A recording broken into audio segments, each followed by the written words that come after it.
Hello everyone, welcome to my YouTube channel. আশা করি আপনারা ভালো আছেন। আলহামদুলিল্লাহ, আমিও অনেক ভালো আছি।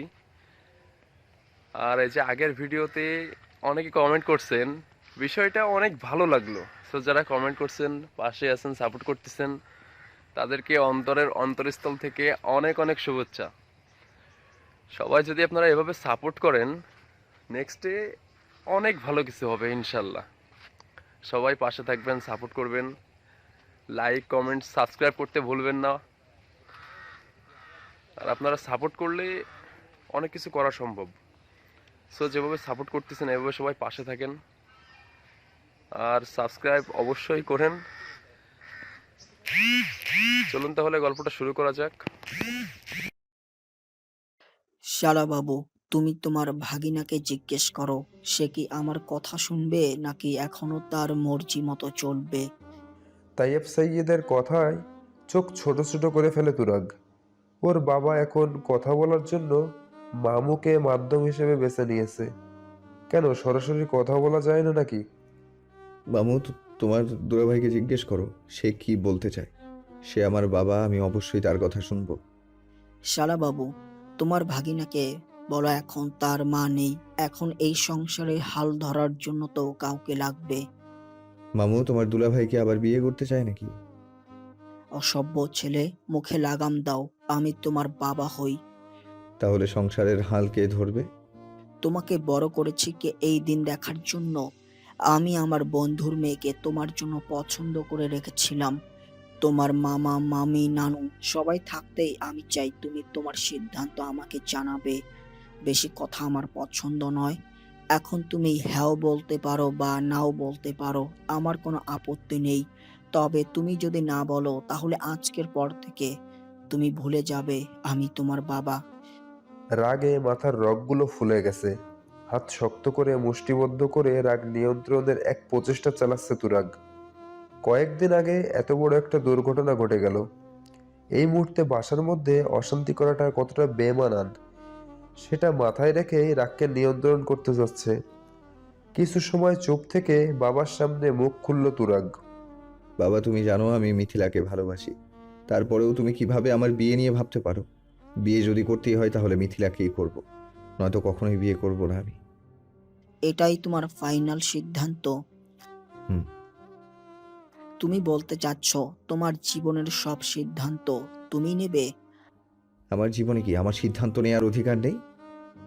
অবশ্যই আছে, তবে কিছু কিছু ক্ষেত্রে গুরুজনদের কথাও শুনতে হয়।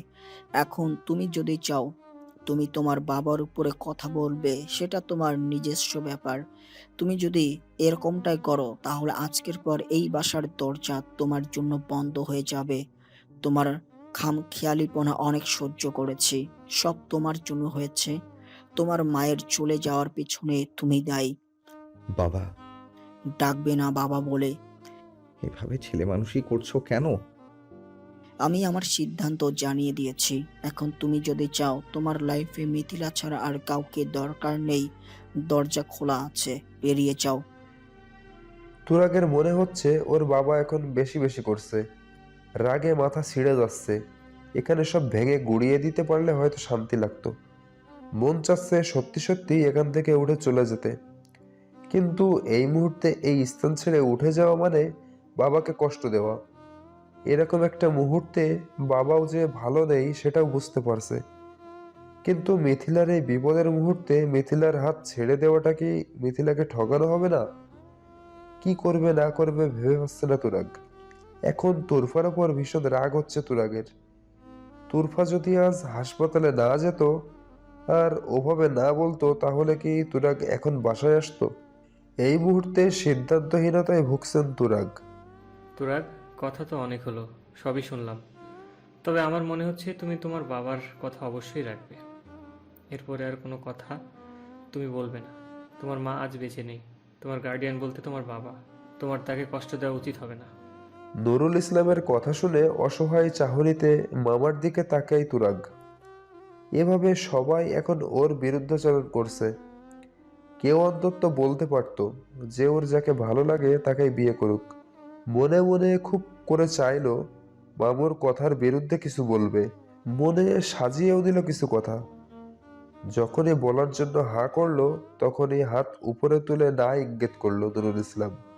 দমে গেল তুরাগ। তোমার আর কোনো কথা শুনতে চায় না তোরাগ। ছোট থেকেই তুমি তোমার ইচ্ছে মতো চলেছ। আপার স্বপ্ন ছিল তার ছেলে পড়ালেখা করে ভালো কিছু করুক। তুমি তা না করে বেছে নিয়েছো গিটার, মেতে উঠেছো গানের সাথে। নিজের এত সুন্দর ক্যারিয়ার গড়ার পর সেটা ছেড়ে আবার যোগ দিয়েছো রাজনীতিতে। তখনও পরিবারের কেউ চায়নি তুমি এটা করো। তুমি করেছো, সবার বিরুদ্ধে গিয়ে। আর যখন আপা নেই, কাউকে তো এই সংসারের হাল ধরতে হবে। সেখানে তুমি পছন্দ করছো এমন একজন মেয়েকে যাকে নিয়ে নিজের জীবনের কোনো নিশ্চয়তা নেই। ধরে নিলাম সে সুস্থ হবে, তার দায়িত্ব নেওয়ার জন্যই তো অন্য কাউকে দরকার। সে কিভাবে সংসার সামলাবে?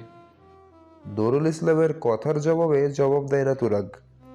এই মামা নামক জীবনটাই যতই বন্ধুর মতো ভাবতে চাক, এর রূপ মাঝে মাঝে ভীত করে তুরাগকে।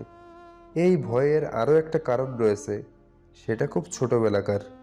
ছোটবেলায় মায়ের সাথে নানু বাড়িতে বেড়াতে গিয়েছিল তুরাগ। সেখানে আশেপাশে বাচ্চাদের সাথে খেলতে গিয়ে বাঁধিয়েছিলেন তুমুল ঝগড়া। ঝগড়ার এক পর্যায়ে ঘুষি মেরে নাক ফাটিয়েছিল এক ছেলের। সেই ছেলের বাবা নুরুল ইসলামকে বিচার দিয়েছিল। কেউ অন্যায়ের বিচার দিলে রাগ মাথায় চড়ে বসতো নুরুল ইসলামের। সেদিনও রাগ হয়েছিল ভাগিনার ওপর। বাসায় এসে পিটিয়েছিলেন তুরাগকে। শুধু মেরেই ক্ষান্ত হননি, দড়ি দিয়ে 2 ঘন্টা কড়া রোদের মাঝে বেঁধে রেখেছিলেন। নূরনাহার ছাড়াতে গেলে তাকেও কঠোর স্বরে বারণ করে দেন। নূরনাহার আর পা বাড়ায় না।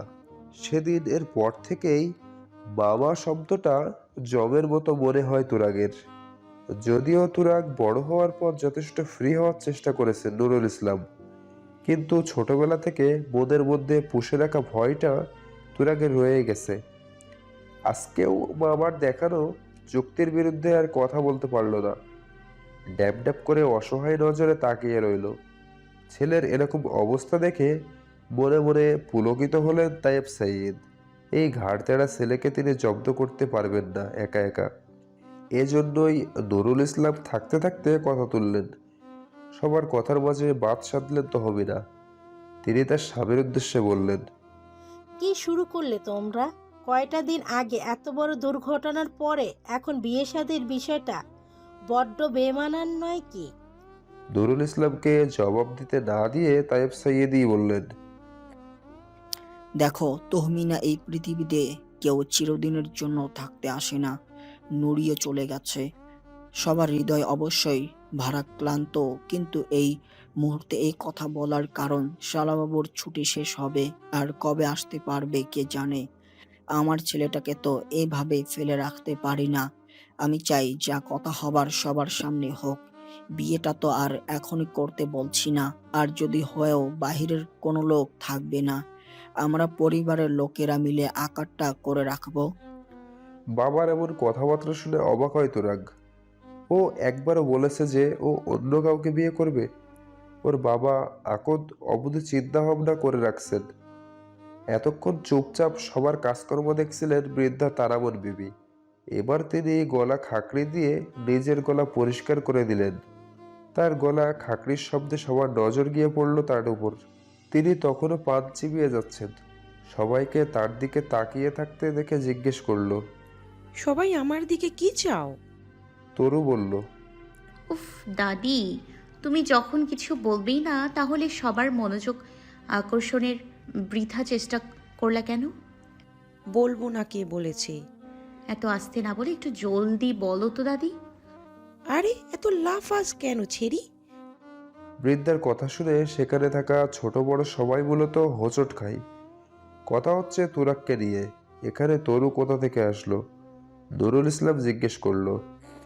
মা, তুমি কি বলছো এসব? আমি ঠিকই বলছি। আমার তুরাগ নানু ভাইয়ের সাথে অন্য কোনো মেয়ের বিয়ে হইব না।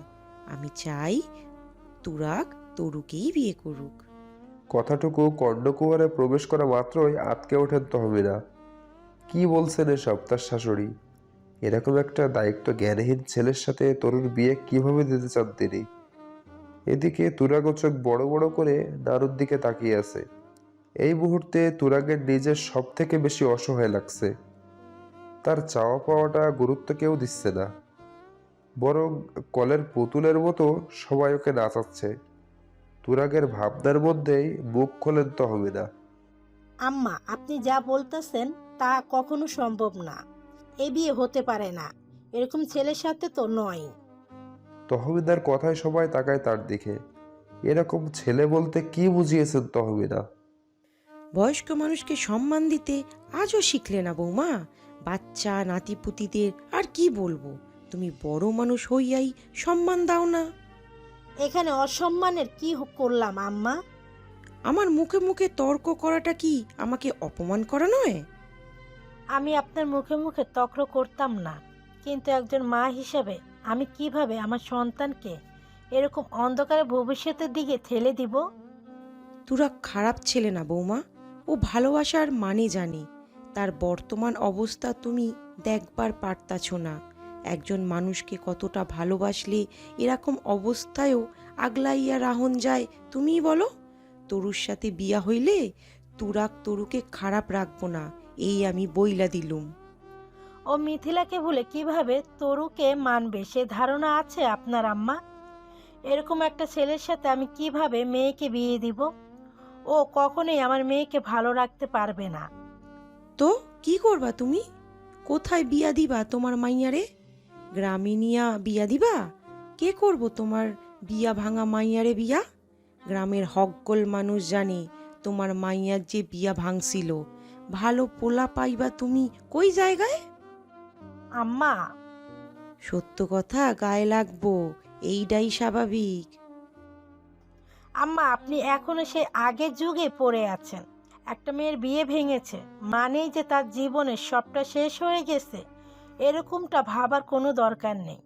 তরুর জন্য অবশ্যই ভালো ছেলে পাবো আমি। এতক্ষণ দাদি আর মায়ের কথা কাটাকাটি দাঁড়িয়ে দাঁড়িয়ে দেখছিল তরু। এখন মনে হচ্ছে এরা অতিরিক্ত করতেছে, তাই মায়ের উদ্দেশ্যে বলল, আম্মু, তুমি একটু বেশি বেশি চিন্তা করছো না? আমি যদি বলি আমি দাদির কথাই রাজি, তাহলে? তরু, মুখে লাগাম দিতে শেখো। এখানে বয়স্করা রয়েছে, তুমি কিভাবে তাদের সামনে নিজের বিয়ের কথা নিজেই বলতে পারো? এখানে আর একটা কথাও বলবে না তুমি, যাও এখান থেকে। আমার লাইফ নিয়ে টানাটানি করছো আর আমাকেই কথা বলতে নিষেধ করছো। তরু এরপর দাদির দিকে তাকিয়ে বলল, বিয়েটা কি তোমার কাছে ছেলে খেলা মনে হয় দাদি? তুমি যে আমাদের মতামত না নিয়েই বলে দিলে তোমার নাতনির সাথে আমার বিয়ে দেবে, তুমি একবারও আমাদের কাছে জানতে চেয়েছো আমরা রাজি কিনা? তরুর কথা শুনে জিভে কামড় দিলেন বৃদ্ধা। তরুকে হাতের ইশারায় কাছে ডাকলেন। তরু কাছে আসলে তার বাম পাশে তরুকে বসার জন্য ইশারা করলেন। তার ডান পাশে তুরাগ নিশ্চুপ হয়ে মাথা নিচু করে আছে। বৃদ্ধা তার দুই হাতে দুই নাতি নাতনির হাত ধরলেন। তার হাত ধরায় মাথা উঁচু করে তাকালো তুরাগ। তরু তুরাগের দিকে তাকানো ছিল। চোখাচোখি হলো দুজনের। চোখে চোখ পড়তেই মাথা নামিয়ে নিল তরু। এই চোখে তাকিয়ে থাকার মতো সাহস এই মুহূর্তে হয়ে উঠছে না। তুরাগের চোখগুলো রক্তিম বর্ণ ধারণ করেছে। পারলে চোখ দিয়েই তরুকে ভস্ম করে দেয়। জোরে একটা নিঃশ্বাস ছাড়লেন বৃদ্ধা। এরপর তরুর দিকে তাকিয়ে বলা শুরু করলেন, জন্ম মৃত্যু বিয়া এগুলো আল্লাহর হাতে থাহে। তিনি যার লগে যার জুড়ি মিলাইয়া তার লগেই বিয়া হইবে। এখন যদি তগ দুইজনের জুড়ি আল্লাহ মিলাইয়া রাহে, তোরা শত চাইলেও তা থেকে পালাতে পারবি না। তার ইচ্ছা ছাড়া গাছের একটা পাতাও নড়ে না, বুঝলি? দাদি, তোমারে কে বললো যে আমাদের জুড়ি আল্লাহ মিলাইয়া রাখছে? ওরে পাগলি, এত কথা কওনের তো কিছু নাই। আমি চাইতাছি তোগো বিয়াডা হোক।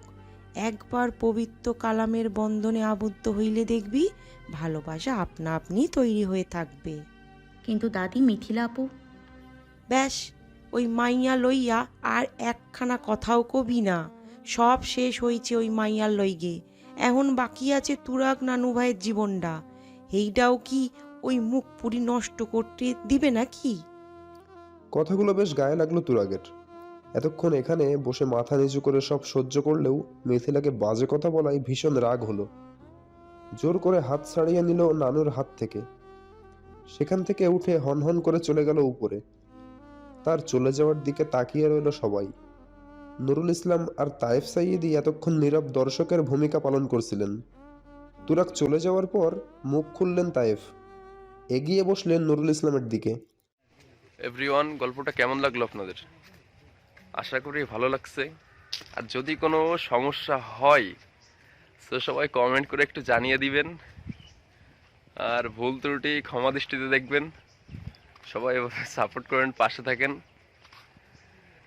আর নেক্সট ভিডিওতে আবার দেখা হবে। যে গল্পটা রানিং চলতেছে ভালোবাসার বর্ষণ, এই গল্পটা শেষ হয়ে গেলে আপনাদের জন্য বাস্তব জীবন থেকে আরও একটি গল্প আপলোড দিব। সবাই বেশি বেশি করে সাপোর্ট করবেন, পাশে থাকবেন। নেক্সট ভিডিওতে আবার দেখা হবে। সবাই ভালো থাকেন, সুস্থ থাকেন। আল্লাহ হাফেজ।